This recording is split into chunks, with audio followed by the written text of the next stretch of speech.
Hello, I'm Mary's friend. Well, I'm somebody that hangs about with Mary. I don't know if I'm her friend. She keeps telling me not to use that word. Good morning, Vietnam!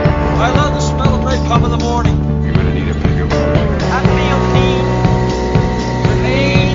for speed. Roads? Where we're going, we don't need roads. Snakes. Why'd it have to be snakes? I'm Spartacus! I'm Batman. I am the father. Really busy, really good. Obviously, just festival all week. Brilliant. I've decided that I'm just not going to go back to work. I'm just going to Why not? just tour around film festivals and write reviews about films, because that sounds like a much better quality of life.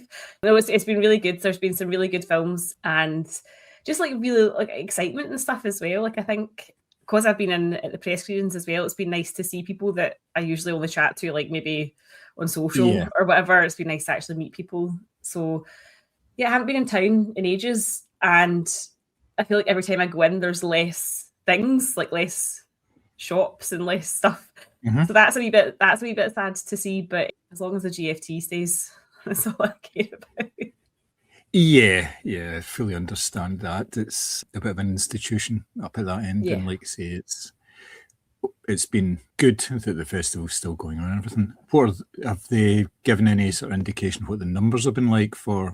No, but I should get that tomorrow off, because they usually send, because they'll send out like an end of festival wrap up with like who's won the audience award, numbers through the door, that sort of thing. I think it'll be interesting to see, because obviously this is like festival under new management, as it were, different types of opening and closing galas, and just like different setup for press screeners and stuff as well. So it'll be interesting to see what that all looks like once it's finished. It'll be big pressure for the guys who are running it. Obviously, Alison Gardner has been there like what feels like forever anyway. Yes. So big pressure on their shoulders to make sure that this is successful. Although, like I say, I think it has been. Every time I've been in the GFT itself, it has been very busy. The queues for various screenings have been down the street. I actually went to the surprise film on Wednesday night. And there was an enormous queue, like right back down onto Sucky Hall Street. And I'm going, who's on the red carpet? What's that for? Got inside and then said to the guy, oh, is the screen open for the surprise film? And he was like, no, not yet. He was like, and actually the queue outside is the queue for the surprise film. Now, I've never seen it like backed all the way up to Sucky Hall Street for the surprise film like that. So that was really good. That was a complete sellout. And Carrie, the screening that we did of that as well, looked like it was completely sold out. So it seems to be that whatever they're doing is working, and it's drawing the punters in, as it were. Oh, that's good, because it would be good to see it continuing and being as successful as it has been. I know the last sort of 5-6 years has been a wee bit kind of up and down just because of COVID and everything like that, and then the sort of fallout from it, and that films weren't as readily available, and they've had to change the way they did things over the 10 days just to try and accommodate the sort of changing landscape, and the fact that some filmmakers don't want to travel to actually promote their material for what they regard as sort of non-international film festivals as well, which I guess it's interesting as well. Like when I was going into the screening or the press screening on Friday morning for California Scheming, again, there was a massive queue for that, and I was thinking, surely this can't be the press screening, but it was the queue for that. And they'd actually moved us from GFT3 to GFT2 because there were so many people wanting to see it. But you had to sign an embargo sheet, obviously, as you walked in. Of course, yeah. And I was so far back in the queue, the first page had been filled. And by the time she'd flipped over to the second page, I noticed that mine was the only name that was actually attached to a title. Everyone else had written TikTok, which I thought was really interesting as well. So like I was the only person who, like, it looked like I was the only person who was doing a written review on that page. Everybody else was like TikTok. So I thought that's quite interesting as well, that that's really changed in terms of, the outlets that are going to review as well. Be interesting to see if they follow up with all of these press people and see if they actually have published content, because you would expect if it was the likes of like TikTok, then because it's like short form videos that they do for those, they would be expecting stuff pretty much every single day from them, because there's a certain expense of being able to screen a film to press. So are they getting the return? Obviously they've changed it this year in that they did, or they've changed it the last couple of years, haven't they? They don't give out tickets to actual audience screenings anymore. It's all press screenings are completely separate, aren't they?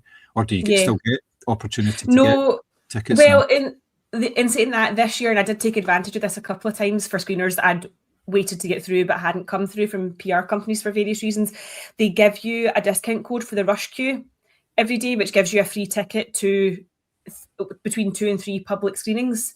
You can pick which one you go to, so you can still go to public screenings. But this year, as I say, the press screenings were first thing in the morning as well. So there was a lot of grumbly journalists getting out their beds to be in town for 9:30 in the morning.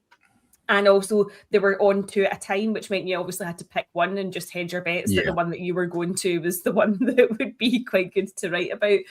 And so the actual layout of like how you attend a press screening has changed. But I thought it was decent that they gave you the rush queue tickets, because I was waiting for the Franz Kafka biopic screener to come through and it hadn't. So I took advantage of that and got a ticket to that as well, which was quite good. So they are still, I just think it'll be interesting to see, because I mean, I don't know if they check this or not, but I usually send a link through at the end of the festival just to the press desk to say, you know, like, thanks very much for your help over the past week or so. Here's a link to all my coverage, just so as they know that I have actually done stuff. So it'd be interesting to see if, like, maybe they're checking, or either the TikTok. I mean, I'm assuming the TikTokers are like tagging them in their videos and things like that as well. But interestingly, a lot of the TikTok stuff is mostly red carpet. It's not film reviews as well. So why even bother giving them access to the reviews if all they're going to do is just do the red carpet stuff? It doesn't make an awful lot of sense. No, but it costs the same amount. Yeah, the red carpet stuff though for the TikTokers will get more views, because there was you had to put in before the festival even started if you wanted, like, obviously like James McAvoy like tonight, and I think it's a very, very select few that are getting into that, because obviously it's going to be such a big screening tonight. I think, obviously I'm under embargo, so I can't say anything, but I think it's going to be a really big screening. He's obviously a big, big star. And they were reminding, like, we got an email out again, actually, this year to remind you about etiquette in the press pen, like, don't ask talent for selfies and stuff like that. And it does make me cringe, because a part of me is like, I hope nobody has. I'm sure they haven't, but it's one of those things, if you need to send a reminder out, they probably have. Does it? Yeah, and it's obviously it's a bit of a bear pit at times, because there'll be lots of people vying for very sort of limited attention, and it's all about the likes and everything. So they may be acting slightly inappropriately, which kind of happens. And if it's just photographers and things, they shout all sorts of stuff to get reactions from people. So I would imagine it would be kind of the same as well, which isn't great. Yeah, I don't know. Like, so the way the press pen's set up is the photographers line up in the front row and they do all their photography, obviously. Then they vacate, and then the talent comes to the people who are with the mics and cameras. But you've got about 10 seconds with that person. So your question has to be sort of like good. It can't just be like, how does it feel to be at the Glasgow Film Festival? You know, it has to be something quite. But in order to do that, I do feel like you need to watch the films. You need to be able to talk about what you've seen. And because for me, anyway, I mean, I don't know about yourself when you're interviewing someone, I couldn't blag having seen something and make up a question if I don't know what I'm talking about. I would need to go and seek it out. So I think it'll be interesting. I think it's the same as every artist landscape, right? Isn't it? The coverage is changing. It is more about TikTok videos and YouTube videos than it is sort of long form written reviews. But as long as they're willing to sort of let me in the door, that's exactly what I'll be doing. Yeah, the problem with that is if it goes too far one way and they just have everything and it's just about the sound bite, then they don't have actual people reviewing it at all.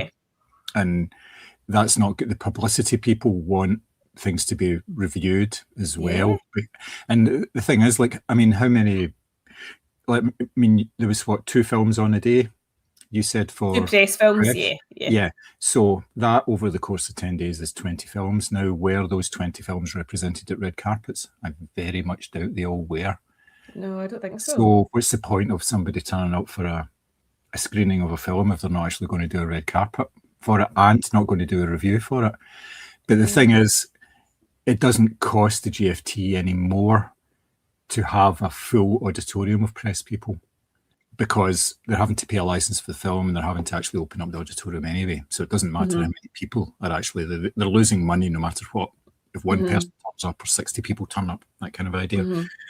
The problem is if you've got a lot of people who are only doing just sort of wee soundbitey things, they're not going to be really interested in actually interviewing people for the most part. I know some of them do. You know, they actually do the whole interview thing with a lot of people, but I would think that most of them don't, and that's going to be a problem as well, because film festivals paying for the talent sometimes to come over and stay, and they're wanting them to actually engage with press, and if they're not getting that, and they're not getting reviews on the back of it, they're just getting these wee sort of mini sound bites. I never even thought about that. How's it going to work? Because it's not really great publicity for anybody. It's not great publicity for the film festival. It's not great publicity for the films itself. So the people who are putting together all the press packs and everything on the film side of it, rather than the GFT, the Glasgow Film Festival side of it, then they will be, what's the point of this? Why are we doing this? Because we're not actually getting the coverage we need in order to publicise this, because it is a lot of the time written word that publicises. Well, that's the thing.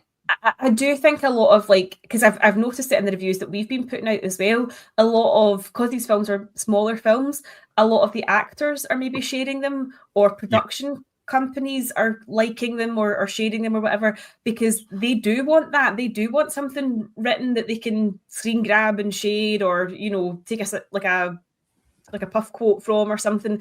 They do want that sort of written down thing, whereas if you're just watching a TikTok video, like, how do you grab, you know, the sentiment of somebody's feelings on a film? Like, I don't know. Exactly, I just think I do think it's interesting how things are changing, certainly, because it also changes the demographic of press that are turning up as well. You know, gone are the days where it was like a lot of maybe like middle-aged men who were writing for newspapers and things like that. Now it's I know, I was phrasing that very carefully. I feel seen somehow. Yeah, whereas I noticed a lot of like younger girls. Yeah, well, that's obviously a good thing, but and if that develops into them actually writing, going further than doing that, but it seems very sort of transient, the whole TikTok thing, because people will move on to something else quite quickly with these sort of things as well. So they may not be getting the return that they kind of want from it. But that'll all be borne out with the number of people who watch the films. And that kind of is a problem as well, especially with this type of online content, because does it equate to bums on seats watching a film? Yeah, that's what I would be interested to know, because the public screenings that I was in were certainly the last couple anyway, where I would see a more older audience. Now, that's probably to do with the type of film that I would choose to go and see. Yeah. But you do wonder, does a TikTok video actually equate to tickets sold? It would be interesting, and I don't know how they would get data for that. I you know, they do, obviously, as I say, they send out their audience numbers and things like that at the end of the festival, but it would be interesting to see how does that equate to, because it's not like they're using influencers or like Scottish or Glaswegian influencers. It is just like people like myself. But it's only a matter of time though before that actually happens. Yeah, that's what I was thinking as well. Like, how long before, like, say, a makeup influencer or, you know, a lifestyle influencer or whatever becomes involved in, I'm not saying this film festival necessarily, but just a film festival to try and get younger people to go to the cinema. And of course, I was watching that Timothy Chalamet thing this week as well. Was it Friday? I've lost all concept of the date and time. Sorry, I think it was Friday. And he was talking about how glad he is to be involved in cinema, because he thinks that like theatre and opera are like dead art forms. No, he didn't say theatre. Or dying. He sorry. said opera and ballet. He didn't say Oh, theatre right. because Okay, sorry. Opera and theatre ballet. is Beg your more pardon. actory. Yeah, They yeah. go between theatre. But yes, I said opera and ballet. I was reading about that as well, yeah. But I thought that was quite, because he's getting massive backlash from it online, from opera and ballet institutions themselves, but from people who maybe used to or liked his work or whatever. And they're talking about how he's like crashing and burning out of the Oscar campaign and things like that. But part of me is like, he probably is just a typical Gen Zer, and that's what a lot of them do think. And when you go to opera or you go to ballet, it does tend to be older people in the audience. So Absolutely, I'm not saying what he's saying is okay, because obviously you would like all art forms to continue like forever. And to be honest with you, they've been around way longer than he has, so I'm sure they'll survive. But he's probably not that out of touch, opinion-wise, with the rest of his generation. Yeah, well, if you look at sort of listening figures for music, for instance, classical music, and especially the likes of opera, the likes of Radio 3 has something like 3% of the UK audience listening to it at any one time, which is minuscule. It's really small, but it's propped up.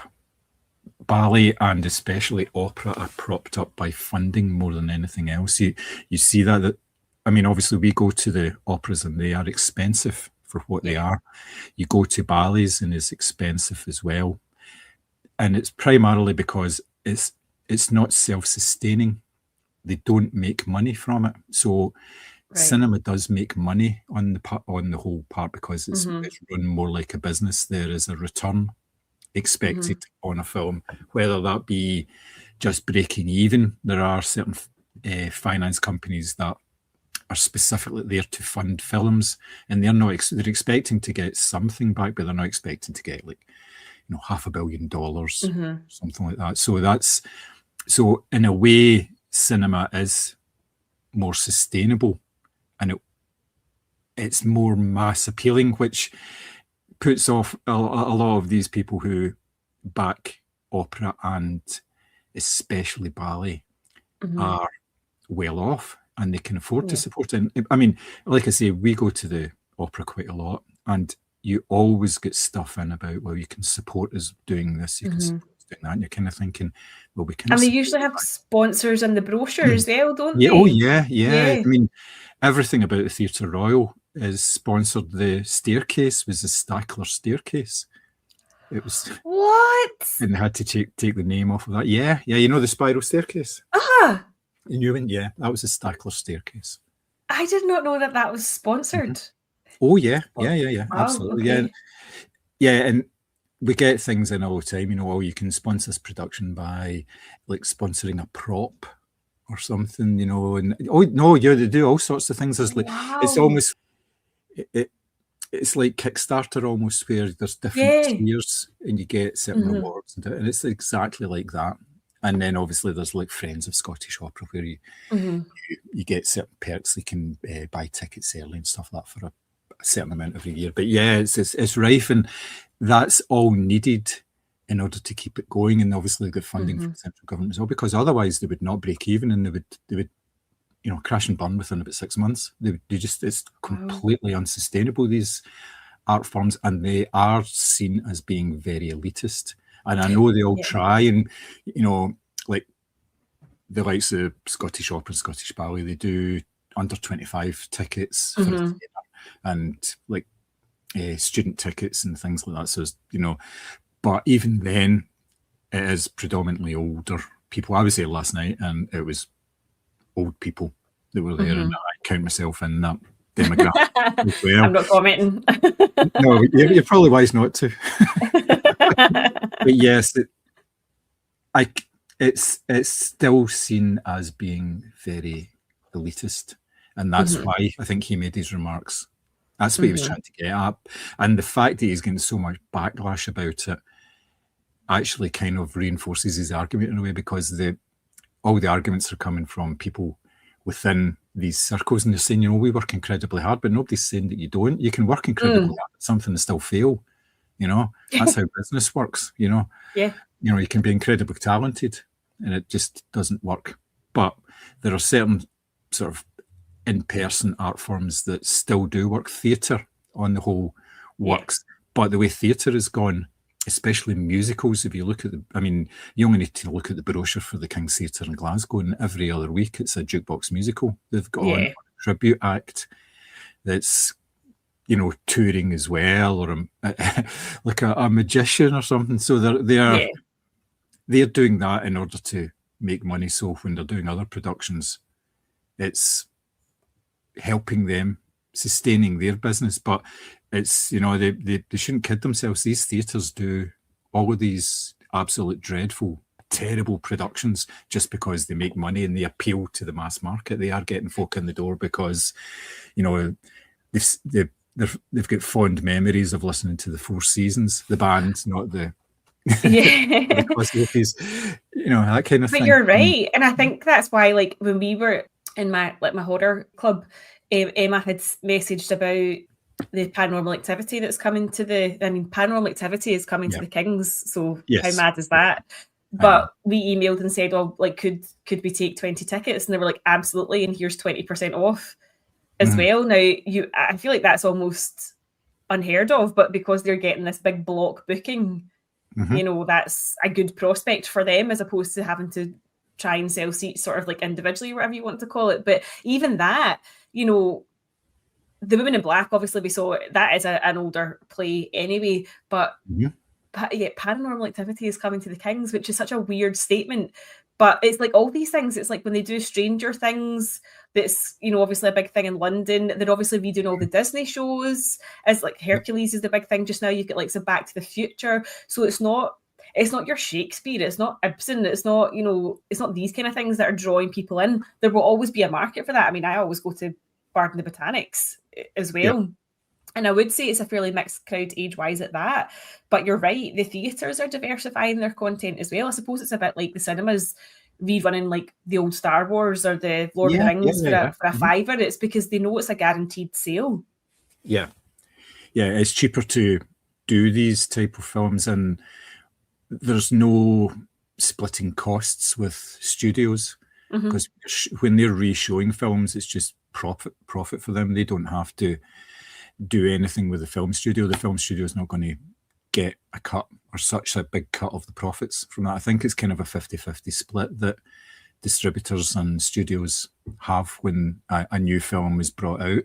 So by doing these reruns, then it's not quite as lucrative for the studios. They're not particularly interested because they're doing it based on sort of newer products and the likes of home entertainment sales rather than reruns. So the cinema's like that, and it fills up the cinemas with people buying popcorn and hot dogs and stuff like that, which is a big part of it. I mean, in so many different arenas, it's not so much the film or the product that makes the money, it's all the stuff with it.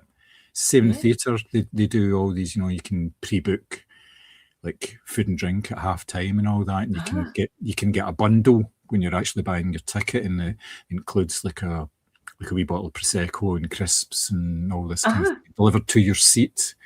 So and that's what makes them the money. That's what it all comes down to. It's the petrol station model. They make very little money actually off of the fuel sales. It's more people buying a Mars bar when they're actually paying for their fuel. Yeah. It actually makes them the money. Or ludicrous element of where milk costs about a third as much in a petrol station as it does when you buy it in a supermarket. Yeah. There's so much of a markup on it. Crazy, absolutely mental. It's just, it kind of beggars belief, these kind of things. But that's what makes the money. That's 100%. Yeah. I mean, if you're ever going to boycott a petrol station, then it's still okay to buy the petrol. You just don't buy the stuff that goes with it in the shop. Because that's where the profit comes from. Yeah. Oh, yeah, definitely. And it's the same with, like I say, theatre and cinemas. They're exactly the same. They're relying. Yeah. Buy a programme for a tenner, buy an ice cream for a fiver. You might have got cheap tickets in inverted commas at 30 quid or whatever, but at the time you add on all these extras, you'd be as well buying the 50 quid tickets because that's what you've spent anyway, Yeah, taking a bottle of water and food with you.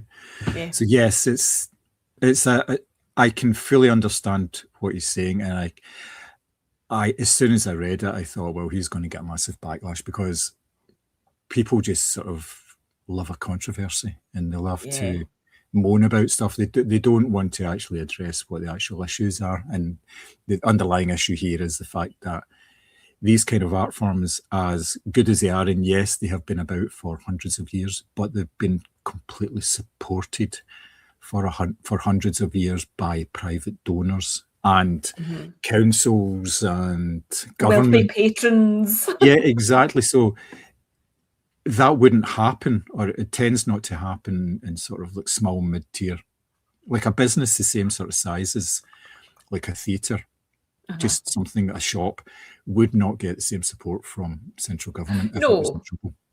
No, they wouldn't get a bailout. I think the Timothy Chalamet thing as well is, I think a lot of his fans thought that because, you know, he had a kind of fancy name, he could speak French, and he obviously had the sort of look of a sort of tortured Victorian wastrel, that he was maybe a bit like deeper and a bit more philosophical, and actually they're finding out he's just like a typical guy of his age, and that's breaking a lot of hearts as well. And it's like, what did you expect? Like, just because he's, as I say, he's famous and he looks a certain way doesn't mean necessarily he's having these deep, profound artistic thoughts all the time. Like, I think there's a certain element of putting people on pedestals that don't necessarily deserve you it. buy into the public image of them, don't you? Yeah. More than anything else, and then you find out they're, like, say, normal people, or at worst, they're raging bellends. They're just, right-wing nutcases that just, they disappoint you more than anything else. Yeah, I know. Well, it's the whole never meet your heroes thing, isn't it? Because they'll only disappoint you. But raging bellends, I think, is the. There's got to be loads of people. There's got to be loads of people who are famous or like semi-famous that you just think, what a knob. Yeah, I was looking at our demographic, the reach that we have, and it is more American than it is European. Is it? Yeah, it's not massive, obviously, but we don't. Dictionary. I didn't quite get that, but yeah, it seems to be more US over the last couple of months than it is anywhere else, and we haven't been particularly kind to certain elements within the US, so I'm figuring it must be the other end of the spectrum. Yeah, either that or it's the government acquiring information about us to get us a travel ban. Yes, yeah, probably. On another note, you know how last week I was talking about I Swear and how we did it at the Kirky cinema? Well, and there was somebody from Tourette Scotland there handing out information, leaflets and pens. I've got a pen somewhere as well from Tourette Scotland, and these wee sort of furry, it's like a wee tiny furry thing that you stick on, it's got a wee tail on and it says Tourette Scotland. It's wee blue, you know, these kind of things. You know, I'm no idea what you call them. I don't know either, but I know what you mean. There must be a name for them, but apparently they have been in touch with us and they want us to do Tourette's friendly screenings for their people, because, and it's not something that I'd thought about, and it's not something that we'd thought about as an organisation, but it's really difficult for people with Tourette's to go to the cinema. Oh, of course, yeah. Because it can be disruptive during the cinema, obviously, because of their condition, not because they're critiquing the film in any way. They're probably saying they might be shouting at shite, but they don't mean it. Yeah, exactly. Yes. So we're in sort of discussion with them to actually start doing a regular. Oh my God! Congrats! That's amazing. Screening. The surprising thing about it is that there isn't one in Scotland already. There is not anybody that does that. Yeah, there's no one that does that. Because you think there's dementia-friendly screenings, there's autism-friendly screenings, there's mother and baby screenings. Like, you would think, wow, I'm shocked that there's nothing. Yep. Yeah, there's nothing at all. So we would be the first that's kind of doing that at sort of a community level, which is great. So we're seriously looking at doing that, putting on sort of regular screenings. And the beauty of it is that we don't really need to do very much publicity. Publicity is like a problem for us in general, because we are on all the community groups. We've got like a presence on like Facebook and Instagram. Don't know about X. I think we're probably on there as well. But every time we put on a screening, someone comes along and says, I didn't even know you existed. And say, well, we're everywhere. We're on all these community groups. We put posters up, all sorts of stuff. So it's difficult actually getting word out there sometimes. But if we leave that to another organisation that has an established base of customers, then they'll use that and they will actually come out in force to actually go to these things as well. They'll support it because it's something that's sanctioned by Tourette Scotland. Because we found that with the dementia-friendly screenings as well. They would bring, there's a network of dementia organisations and they'll speak to each other and they say, oh yeah, we've got this coming up, come along and support it and all that sort of thing. So yeah, that's what sort of makes these work. So this will be quite interesting to do as well. Quite looking forward to that. It should be good fun. Yeah, I do wonder. I know if that sounds a bit maybe archaic to all the trendy kids that are on social media, but I do wonder if print is your friend for getting the word out in terms of maybe like local newspapers or even flyers through doors. We've partially done the print thing. We get articles done through the local paper, the Kirkintilloch Advertiser. And we've done all that, and there are leaflets that we have in a couple of different locations. And on one side, it tells you what the films are coming up. On the other side, it's come and volunteer with us, because that's a problem as well. There are so many voluntary organisations, and there's just so many people, just a limited number of people to sort of go around. I mean, I only do this. I don't do any other volunteering stuff. I don't particularly have the time to do lots of other stuff, but it's just, it's a constant problem because people say, we don't hear about it, and say, well, are you on the, local community page? Oh, yeah. So, well, we're on there maybe like twice a week, 3 times a week. We're posting something on there about what's I know, but you'll be getting drowned out by somebody going, oh, somebody's nicked my bins, or kids outside my house. Do you know what I mean? Like, you get drowned out by all the nonsense that goes on. Oh, yes, of course it is. Yeah. And people trying to sell things and sell their services and all that sort of stuff. Yes, I know. And it's a real problem, and that's, like I say, it goes back to the print thing as well. But we had a situation where it was in the lead up to sort of a reasonably big event, and we got something like 500 leaflets printed up, and we took them about the town when it was like a big market thing that was going on at the time. Handed out all these leaflets, come along, this is on 2 weeks' time, it'll be really good and all that. And it was like totally flat. Didn't work at all. People took the leaflet. Oh no. And that's generally what happens, because when it's got to the stage now when you've been handed a leaflet by somebody, you're kind of thinking, well, it's going to be for UPVZ windows, or it's going to be or a cult. Yeah, exactly. Yeah, come and join us. Yeah, we do teas and coffees now. Yeah. So yeah, it's difficult getting the word out there. You have to establish and have a client base that are willing as well to tell their friends what's coming up and all that, and then obviously appeal to them, the type of film that appeals to them. So I mean, we're not going to have like anime films because that will be a very sort of small audience, and we would never be able to put on sort of 95% of the films that are shown at the film festival, because that number of them will not break out from that arena. You get the odd hit here and there, which is a real shame. We've talked about it in the past, like maybe about half of them find a home in streaming services or whatever, they get some sort of limited release and they get a physical release or whatever. But, if we put something like that on, they would be saying, well, I've never heard of this. And why is it in Hungarian, Yeah, or we can't take the kids to this, or I imagine your focus a lot is like kind of family, something you can take your granny and your kids to at the same time. We know that people bring kids along to these things because it gets them out, and it's a cheap day out. It's not like we've talked about again, £100 cinema visit or anything. It's a lot cheaper and it's local, and especially this time of year, you can go in when it's daylight and you come out when it's daylight. You're out by 4:30. You're only a mile away from your home rather than having to come in from Glasgow or whatever. So It's all good. But yeah, so we're getting there, and it all Yeah, looks. sounds I like know it. this sounds quite sort of selfish, but all of these things look really good on our funding applications because, again, as with opera and ballet, we are reliant on funding from like National Lottery and Absolutely. Yeah. local voluntary organisations and stuff like that. That we get sort of funding from them because we're not running it as a business; we're running it as a local service. It's not for profit, so nobody's making any money. You know, it's not there as a business. It would be completely unsustainable as a business. Yeah.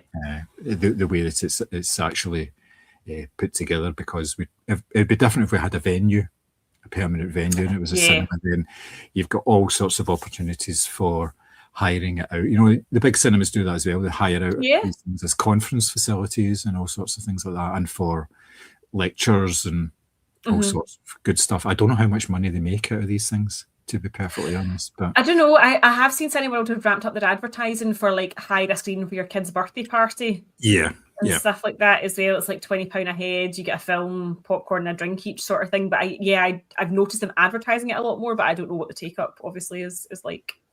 Yeah, it's actually a decent shout.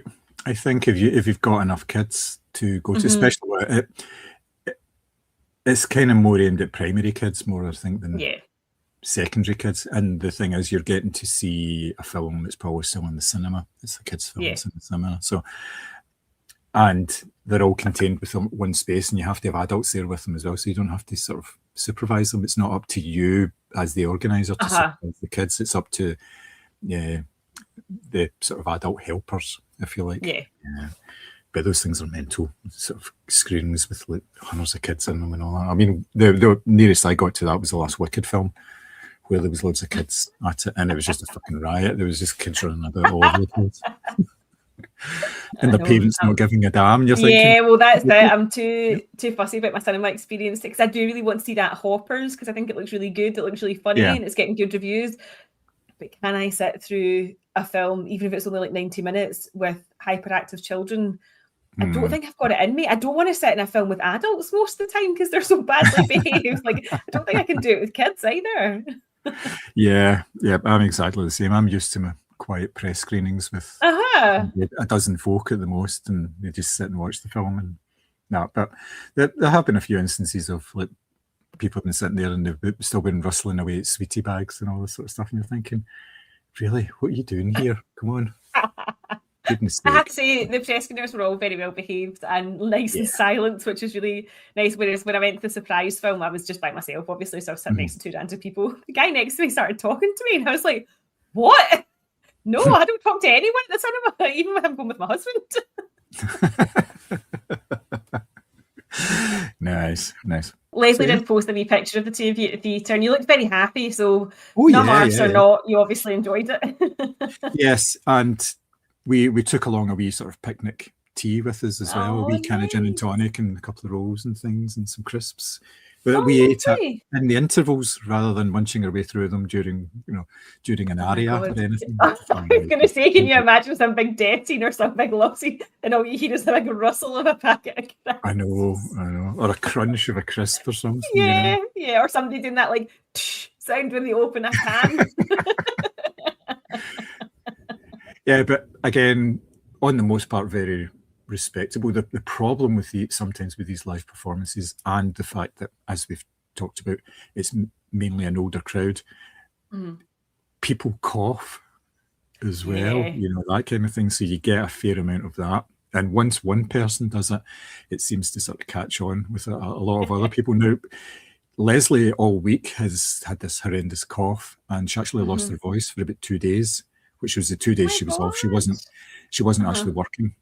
She was like using the Haribo Star Mix, taking them because we've got gelatin in them and they kind of coat your throat a wee bit, help with the coughing and all that. So she was like, using quite a lot of those to try and keep her from coughing. And for the most part, it was perfectly fine. It was just one wee bit where she had a wee bit of a coughing fit, but it was quite quiet anyway. And there was a lot going on in stage, so it wasn't too intrusive or anything. But there was a woman who was sitting maybe about 3 rows in front of me, and I swear to God, I think she was coughing up a lung. It was horrendous. It was this deep sort of oh my really God. bad, and it really felt for her because obviously she was obviously trying to suppress it, but it just wasn't working at all. Oh, I'd be mortified. I would have to leave because I think that I would feel so embarrassed about coughing that much that I would probably just take myself out. Yeah, but the thing with that is if you're sitting in the middle and you're standing up, and then it's excuse me. Yeah. 7 or 8 times. In fact, the seats, there's something like 35, 36 seats in a row. So if you're in the middle, you know, you've got 17 people that you need to go past and disturbing everybody that's behind them at the same time. You're going, what's going on here? So I think some of these people, they actually sit on the aisle seats because you hear people sort of getting up and going away to the toilet through or whatever, that kind of it. And they've obviously thought, well, I'm going to be disturbing people, so I'm going to be sitting right at the end. So it's a quick exit, basically, more than anything else. So yeah, theatre etiquette. Yes. It's getting increasingly worse everywhere. Yeah. I know. We sat talking shite for the first hour or so. The clock is sitting at 2 hours and 41 minutes. So Jesus. Yeah. So I'd never be an opera singer for 5 hours. They wouldn't get me to shut up.